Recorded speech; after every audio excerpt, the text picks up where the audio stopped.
Have you ever met someone who thinks they own the world, even when they're standing in your house? Well, buckle up, because I'm about to tell you a story that'll make your jaw drop. I'm the owner of a high-end restaurant called Lux Bites, a place where the rich and famous come to dine and where reservations are booked months in advance.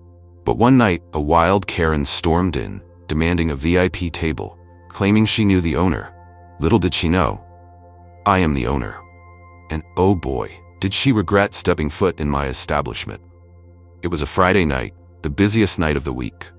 The restaurant was buzzing, waiters gliding through the crowd with trays of champagne, the clink of glasses, the hum of laughter, and the aroma of truffle-infused dishes wafting through the air.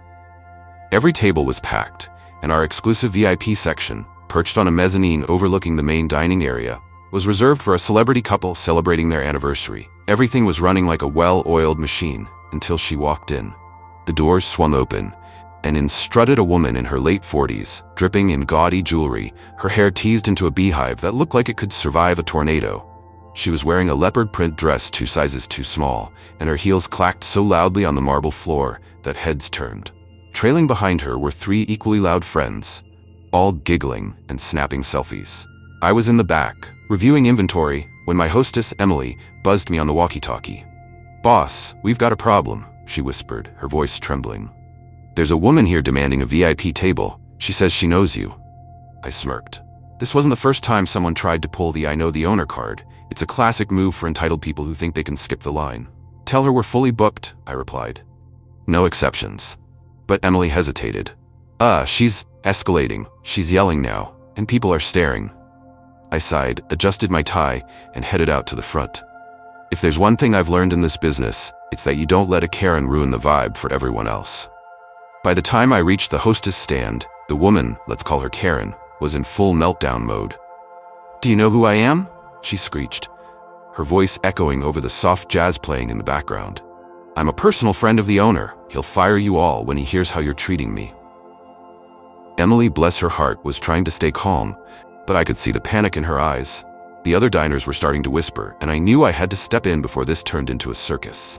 I walked up all smiles and said, "Good evening, ma'am. I'm the manager. How can I assist you tonight?" Karen spun around, her eyes narrowing as she sized me up. "Finally, someone with a brain," she snapped. "Your little hostess here is useless. I want the VIP table, and I want it now. I know the owner, and he'll be furious if you don't accommodate me." I raised an eyebrow, keeping my tone as smooth as silk. "Oh, really? And how exactly do you know the owner?" She smirked, clearly thinking she had the upper hand. "We go way back. I'm practically family. Now stop wasting my time and get me that table. Here's the thing, I've owned Lux Bites for 8 years, and I've never seen this woman in my life. But I decided to play along.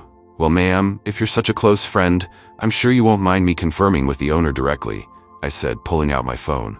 Her face faltered for a split second, but she quickly recovered. "Go ahead, call him. He'll tell you exactly who I am." Oh, this was going to be fun. I stepped aside, pretending to dial a number, but instead, I just called my own voicemail. "Hey boss," I said loudly enough for Karen to hear. "I've got a woman here claiming she knows you. Says she's entitled to the VIP table. What should I do?" I paused for dramatic effect, nodding as if listening to a response, then hung up. "Well, ma'am," I said, turning back to her, "the owner says he has no idea who you are, and unfortunately, the VIP table is reserved for actual VIPs. Karen's face turned a shade of red I didn't think was humanly possible. "This is outrageous," she screamed, slamming her hand on the hostess stand. "I'll have this place shut down. I'll leave a 1-star review. I'll sue you all." Her friends, who had been giggling in the background, suddenly went quiet, clearly embarrassed. But Karen wasn't done. "Fine," she barked. "If you won't give me the VIP table, I'll take the best table you have, and I expect everything compete for this insult." At that moment, an idea sparked in my mind. This woman wanted to play games? Oh, I'd play. But she was about to learn that in my restaurant, I always win. "Of course, ma'am," I said, my voice dripping with fake politeness. "We'll find you a table, and don't worry, I'll make sure your experience is unforgettable." Little did she know, I was already plotting the ultimate revenge. If you thought Karen's meltdown at the hostess stand was the peak of the drama, oh, you're in for a wild ride. After her tantrum, I decided to give her exactly what she wanted, or so she thought.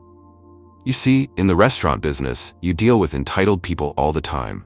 But every once in a while, you get a Karen so insufferable that you can't help but teach them a lesson. And trust me, By the end of this night, Karen would be crying, stuck with a $4,000 bill and regretting the moment she ever stepped foot in Lux Bites. After agreeing to accommodate her, I led Karen and her entourage to a table, not the VIP section, of course, but a prime spot near the center of the dining room where everyone could see her. It was the perfect stage for her to perform and for me to execute my plan. "Here you are, ma'am," I said, pulling out her chair with an exaggerated flourish. "The best available table just for you." Karen plopped down, tossing her hair and smirking at her friends. "See? I told you I'd get us in," she bragged, loud enough for nearby tables to hear. "This place is nothing without people like me." I signaled to my head waiter, Marco, who's been with me for years and knows how to read a situation. I leaned in and whispered, "Treat them like royalty. Give them the full VIP experience, recommend the most expensive items, upsell everything, and keep the drinks flowing. But make sure they order, not us." Marco grinned, catching on immediately. "Got it, boss," he whispered back. "This is going to be fun." Marco approached the table, all charm and professionalism. "Good evening, ladies," he said, bowing slightly. "Welcome to Lux Bites. May I start you off with our signature champagne? It's a Dom Perignon vintage, only $500 a bottle, and it pairs beautifully with our caviar appetizer." Karen's eyes lit up. "Oh yes, champagne," she exclaimed, clearly trying to impress her friends. "And bring us the caviar too, only the best for us." Her friends nodded eagerly, already caught up in the fantasy of being high rollers. As Marco poured the champagne, Karen started barking orders like she owned the place. "Make it quick with the food," she snapped. "I don't have all night, and I expect top-notch service or I'll be speaking to the owner again." Marco, ever the professional, just smiled and said, "Of course, ma'am. I'll ensure everything is perfect." He then handed them the menus, subtly pointing out the priciest items. "Might I recommend the Wagyu beef tenderloin? It's flown in from Japan, $250 per serving. Or perhaps the truffle risotto made with rare white truffles at $180 a plate." Karen, drunk on her own ego, didn't even blink at the prices. "We'll take it all," she declared, waving her hand dismissively. "And bring more champagne while you're at it." Her friends, clearly uncomfortable but too afraid to speak up, just nodded along. I watched from the shadows, trying not to laugh. This was going exactly as planned. Every dish, every drink, every add-on was racking up a bill that would make even a millionaire sweat. And the best part? Karen was doing it all to herself. As the night went on, Karen's behavior only got worse. She complained about everything. The caviar was too salty, the champagne was too bubbly, the Wagyu was not rare enough. She set back dishes just to flex her power, only to order even more expensive replacements. At one point, she stood up, glass in hand, and loudly announced to the entire restaurant, "This place is lucky to have customers like me. You all should be thanking me for gracing you with my presence." The other diners rolled their eyes, some even laughing under their breath. But Karen was oblivious, basking in her own delusion. Meanwhile, I was keeping a close eye on the bill. By the time they finished their appetizers and entrees, it was already at $2,500, and that was before dessert. More drinks, and the special touches I had in mind. I knew I couldn't let her leave without facing the consequences of her actions, but I also had to play it smart. If she tried to pull the "I know the owner" card again to get out of paying, I needed a way to trap her. That's when I had another brilliant idea.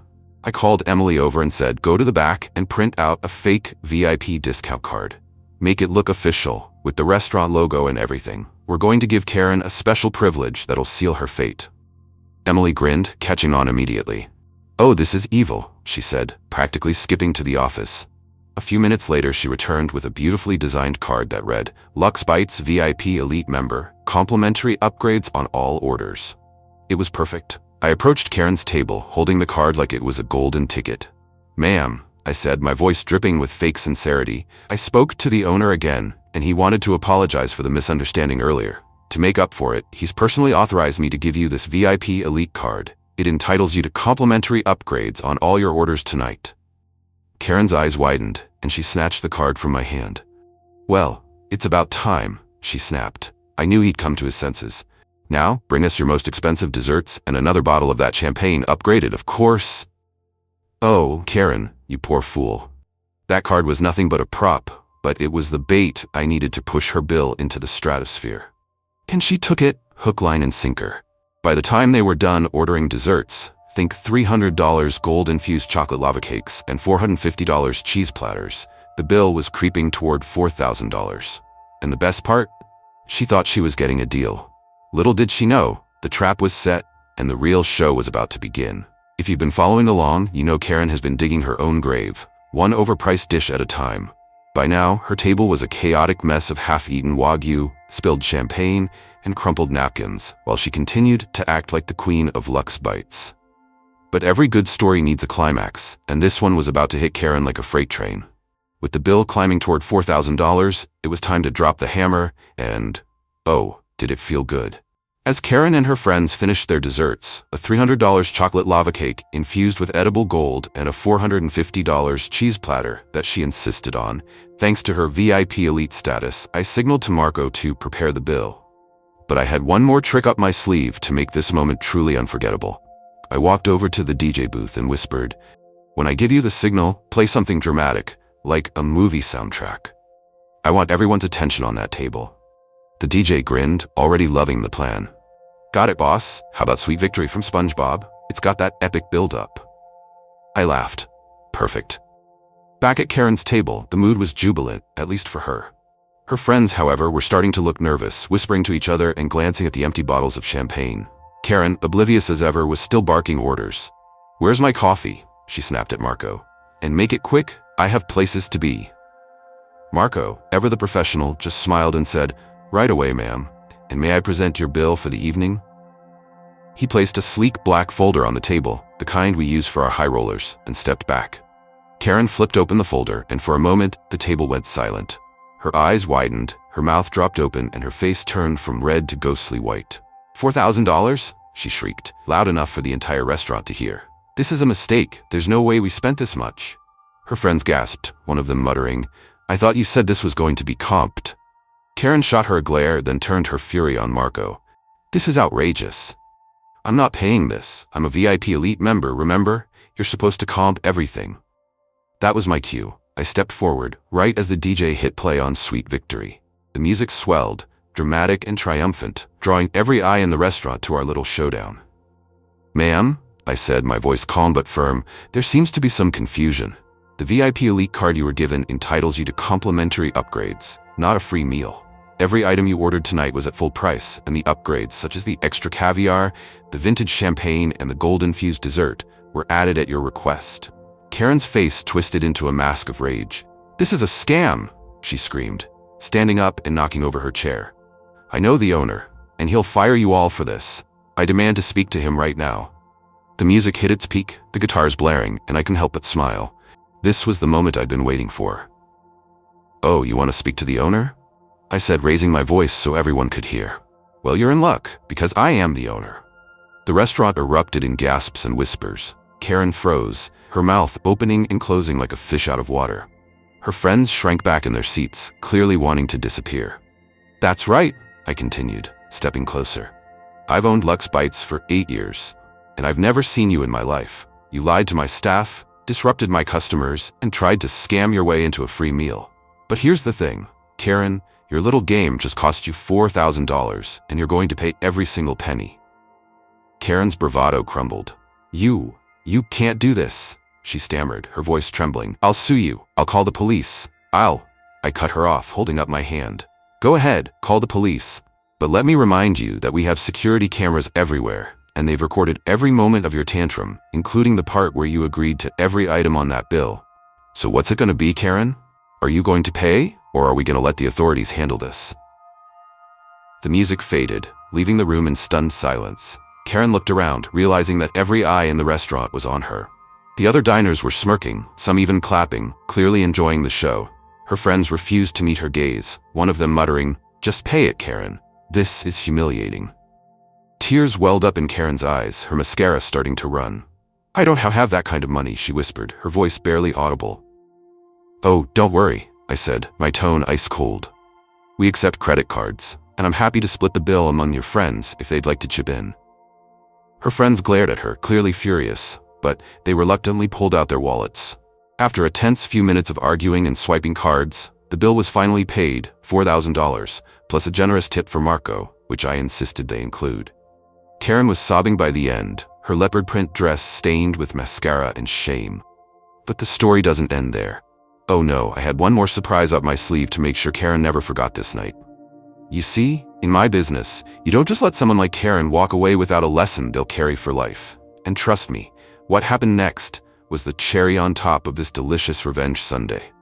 If you thought Karen's tears and the $4,000 bill were the end of her nightmare, think again. By now, she was a sobbing mess. Her friends were furious, and the entire restaurant was buzzing with the drama. But I wasn't done yet. You see, in my line of work, you don't just let someone like Karen walk away without learning a lesson they'll never forget. And trust me, by the time she left Lux Bites, she was a cautionary tale for entitled customers everywhere. As Karen and her friends gathered their things, still arguing over who paid what, I noticed a few of the other diners filming the scene on their phones. Perfect. This was the age of social media, and I knew Karen's meltdown was about to go viral. But I wanted to add one final touch to ensure her humiliation was complete.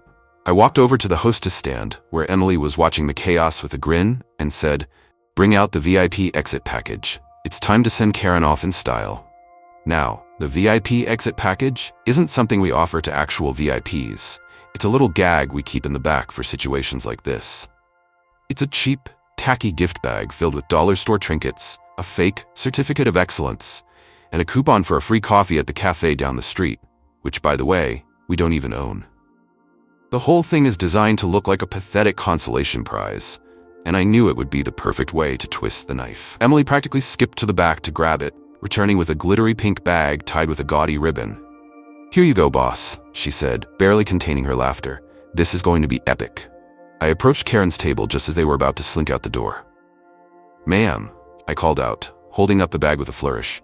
"Before you go, the owner—" "Oh wait, that's me— wanted to thank you for your patronage tonight. In recognition of your memorable visit, we'd like to present you with our exclusive VIP exit package. It's our way of saying, please don't come back."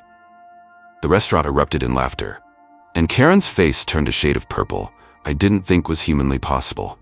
Her friends, clearly done with her antics, didn't even try to hide their smirks. Karen snatched the bag from my hand, clearly thinking it might contain something valuable to offset her humiliation. But when she peeked inside and saw the cheap plastic keychain, the expired candy, and the fake certificate that read, "Certified Lux Bites Drama Queen," she let out a wail that could have shattered glass. "This is an insult," she screamed, throwing the bag on the floor. "You haven't heard the last of me. I'll ruin this place. I'll—" But before she could finish, one of her friends grabbed her arm and dragged her toward the door, muttering, "Karen, just stop. You've embarrassed us enough." As they stumbled out, the other diners burst into applause, some even cheering. "Great job, owner." I took a mock bow, soaking in the moment. But the fun wasn't over yet. Remember those diners filming the scene? By the next morning, clips of Karen's meltdown were all over social media, Twitter, TikTok, Instagram, you name it. The hashtag LuxBitesKaren started trending, and the videos racked up millions of views. People in the comments were ruthless, calling her out for her entitlement and praising me for standing my ground. One commenter even wrote, "This is the most satisfying revenge story I've ever seen. Give that owner a medal." But the real kicker came a few days later. Karen, apparently not learning her lesson, tried to leave a 1-star review on our website, claiming she was mistreated and scammed. Unfortunately for her, we have a strict policy of verifying reviews, and thanks to our security footage, we had all the evidence we needed to disprove her claims. I posted a polite but scathing response, complete with timestamps from the footage showing her ordering every expensive item on the menu, yelling at my staff, and agreeing to the bill. The review backfired spectacularly, with hundreds of people replying to support us and mock her. One person even started a GoFundMe to help Karen pay her $4,000 bill, which, of course, was just a joke, but raised $50 before it was shut down. As for Lux Bites, business has never been better. The viral videos brought in a flood of new customers, all eager to support a restaurant that doesn't bow to entitled Karens. We even started a Karen Free Zone promotion, offering a 10% discount to anyone who books a table and promises to behave like a decent human being. It's been a hit, and every time someone mentions the Karen incident, we all have a good laugh. And Karen? Well, I heard through the grapevine that she's been banned from several other restaurants in town after trying the same "I know the owner" stunt. Word travels fast, especially when you're a walking disaster in a leopard print dress. I like to think she's learned her lesson, but honestly, with people like her, you never know. One thing's for sure though, she'll never set foot in Lux Bites again. Not unless she's got $4,000 to burn. and a serious attitude adjustment. So, what's the moral of the story? Don't try to scam your way into a VIP table, especially when the owner is watching. And if you're ever tempted to pull a Karen, just remember, revenge is a dish best served with a side of caviar, wagyu, and a $4,000 bill. Thanks for sticking around for this wild ride, and if you enjoyed this story, don't forget to share it with your friends. After all, who doesn't love a good Karen takedown?